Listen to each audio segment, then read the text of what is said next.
necessarily become a doctor, but do something that I'm gonna be serving and making a difference.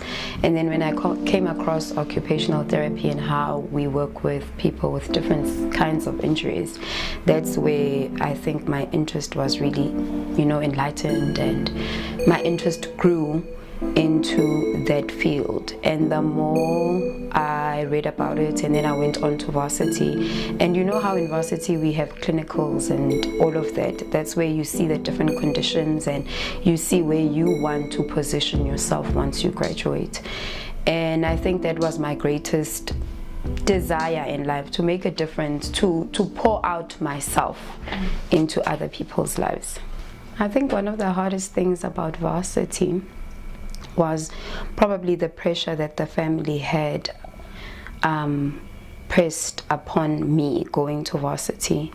Our families have a great sense of thinking that once someone has a degree, they've already succeeded. And yet our degree doesn't really escalate or doesn't give us the success that they perceive or they see us having when we've got our degrees. So I think it was the pressure of knowing I need to come and get this degree, yet I have no support or structure. For example, I'd call home and say, I'm struggling with this. But mom would say, yeah, but all we did was just get on with it. So no one really guides you through the channel, not because they don't want to, but themselves are not equipped to make you journey through such things. And when you're in a world where it seems as if you're alone, everything just seems as if it's swallowing you up. And the lack of resources, finances, I had to work part of my varsity life to make sure that things were put together, because my brother was also studying at the time and we didn't have a bursary. Both of us didn't have a bursary because it was said that both our parents are working for government, so the whole story. So with carrying all of that you see other kids, they either have bursaries, they're coming from families that have, and you lack. I think you even start feeling very scared to reach out to people because you feel they don't understand your story. Many a times in varsity, when we're all in one institution, we see and think we're all the same. Yet there's so many people that are struggling just because they're carrying themselves in a particular way. You're thinking they have enough. And I think for me, that was the greatest thing. I was a very shy person and I knew there was so much pressed upon me and I just needed to get it. So voicing myself in a new environment, new people, I think I just never found myself fitting in. I was always that random child. Oh, shame, she's random. She always wants to do things a particular way because I knew I had to just do what had to be done. So throughout varsity, I think a lot of people perceived me or said to me that I was really random. I think my story of being random really starts way back in terms of how I grew up. I grew up in a family of boys only, and I was the only girl. So you know how boys relate to life differently than girls. And growing up in that family where everyone makes you a prototype of what they deem a girl should be like. So I think I always just didn't meet what people expected a girl to be like. I grew up playing soccer. When I got to varsity, these were the things that I held on to, knowing the struggles that I had. I took time off to play soccer. I took time off to just be part of organization. I was part of Shoko even. To be part of organizations where I felt I was doing meaningful things that are contributing to other people's lives, of which these things I didn't have in my life. I had a sense where people just always felt I should be a particular way, and I didn't really bring that out that much. So what kept me focused, I think, throughout varsity was my belief in myself and knowing that in my journey that got me this far was not listening more to what people were saying and telling me what I should be, but listening more to what I feel inside of me. And I think looking at life from my heart, and that's why I think serving was such a great thing, or a big deal for me, to make that impact that was never done for me, to make that change or connect with someone, that a connection that I never had. Because when you go through life and people perceive you random, no one connects with randomness, because no one everyone relates with it. So when I was going through varsity, challenges in varsity, the connection that I made with people by pouring my heart out kept me focused to the goal that I, in the end, want to achieve. I think when I graduated and now it was time to get a job or do my community service, it was a very challenging time in my life because we had just lost my grandmother, which was my mom's mom, and my mom went through depression. And through that journey, I would say I had the privilege to journey with her while she was going through counseling and all of that. And sometimes I think we think just because we've got medical aid, our medical bills will be paid.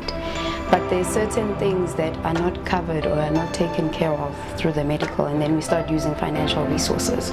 But then how are we using resources that we haven't yet, acquired or built up? I mean, I come from a big family. My parents had to invest money in us to go to school.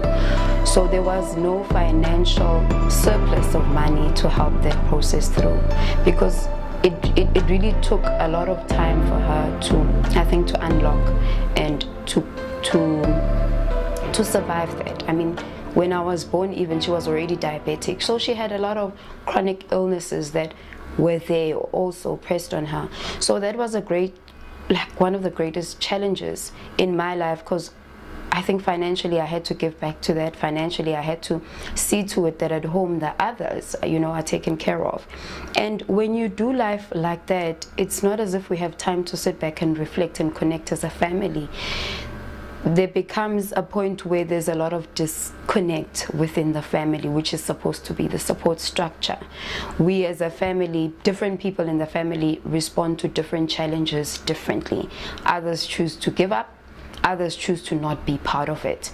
And I think for me, having seen my parents or my mother sacrifice a lot, I think I felt it was my responsibility, and somehow assumed it would be the same responsibility for the others, but it's never the same. So all those challenges were pressed upon me, and focusing in wanting to build something on my own, it felt as if I'm just being drawn back from achieving my goal and looking at what was existing at home.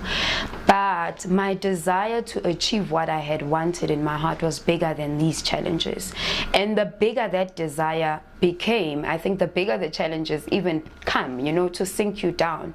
And I think that's where I learned how to breathe in the midst of all the challenges, to just find solutions to conquer each day as it comes. Because sometimes we live life with the bigger goal, and we live it as if the bigger goal, we're doing it now, whereas we need to take steps towards the bigger goal.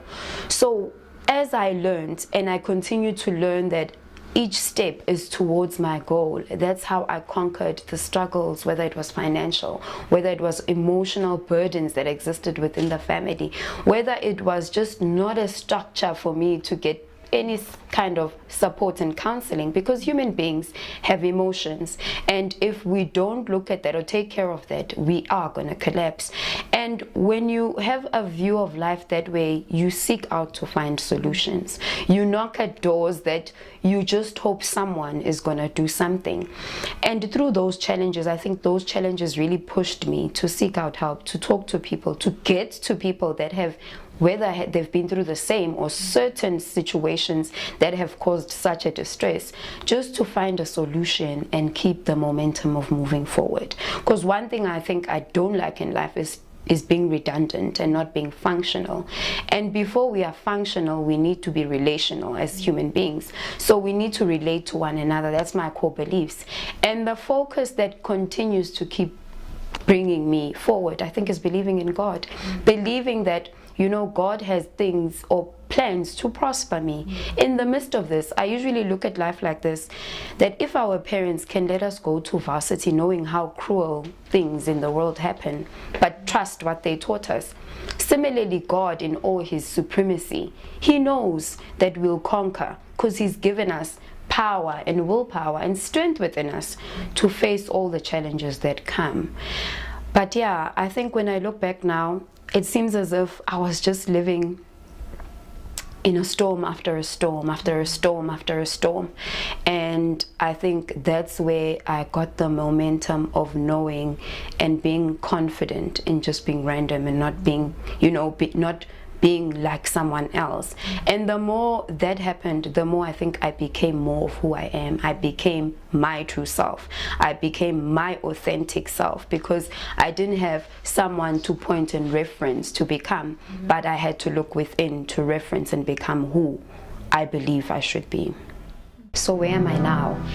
I think before I can get to the now, I can start where it all started, where I did my community service. I was in a township in Joburg, so excited, filled with fire, to make a difference, where I was working in a hospital with a lot of CP kids, hand injuries. Occupational therapists work a lot with hand injuries, CP children, stroke patients, and I spent a year doing that. And after that, I went to a special school, where really I felt my heart was being ripped in a good way, where I was learning so many things from the special needs children and seeing how to work life from a point of having little but doing the most. And I think there I grew a lot.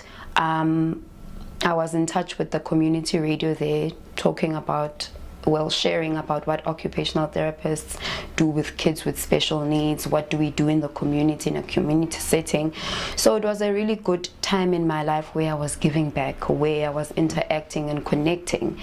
So I felt as if I was making my fit in the world quite well, coming from randomness to where now I'm unlocking how I'm fitting into the world.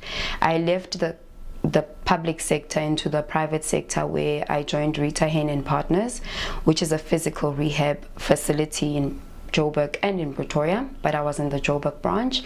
We were working a lot with stroke patients, spinal cord injuries. We were connecting with people, returning them back to work after they've been injured or after a traumatic experience. So there I really got to learn a lot on how we connect people to see and to live meaningful lives. And the more you do such things, the more you draw back to yourself as well and look and reflect. Am I living my life to the fullest? Am I giving what I'm supposed to be giving?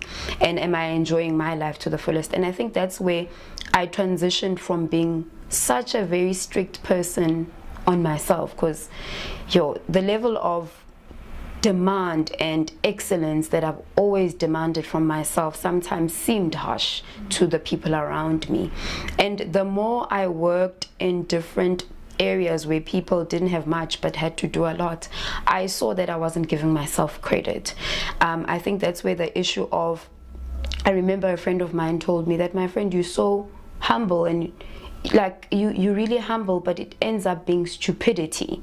And I didn't get the concept of that. Sometimes we think we're doing the best by being humble, yet we're missing the mark in being humble. And there's certain things we lose in trying to share or to be humble, rather than rising up and living like as people, as the things we've achieved. Because for a great deal of time, I also felt shy to share about the achievements I've done, about the good stuff that had happened in my life. After getting my degree, I got my postgrad. I went to radio. I started a practice. Those things I really felt maybe I shouldn't be sharing, because it seems as if, it's showing off. And sometimes when you've been hit so much in life, you never know where the next hit is coming. Yet when you're shy to launch out, you can never be fully the best that you can become. So the greatest things that have happened is just connecting with communities, starting up my own practice, learning as I grow. Because when the practice started as well, I was predominantly doing pediatrics. Yet the more I got exposure, the more I did certificates and courses and different things, that's where I learned more about what actually, gives me the desire and the love to invest in people. And then it changed my practice to being more work rehabilitation focused, where we're doing assessments for road accidents, doing assessments for medical negligence, returning people back to work, which really sparks, you know, when I wake up in the morning and I know I've helped someone get back to work after a traumatic event. It makes me look at my life, that it's doable. It makes me look at what are the possibilities that exist in our world when we look at it differently, when we look at it with the fire of wanting to conquer and achieve, with focusing all our energy in succeeding. Because when we look at life only at the challenges, we can never really get anywhere. But when we look at life at the challenges and focusing and making sure that we're achieving something beyond this, then it pushes us into a dimension where we never thought we could exist, where we never thought we could flourish as a people. But when we come together that way, I think that's how I feel now. I'm at a point where really everything needs to be connected to make a difference. Everything I do needs to be, you know, I need to be that person that even when someone has come in and just asked something, they feel there was a connectedness, they feel a sense of hope that something is about to change.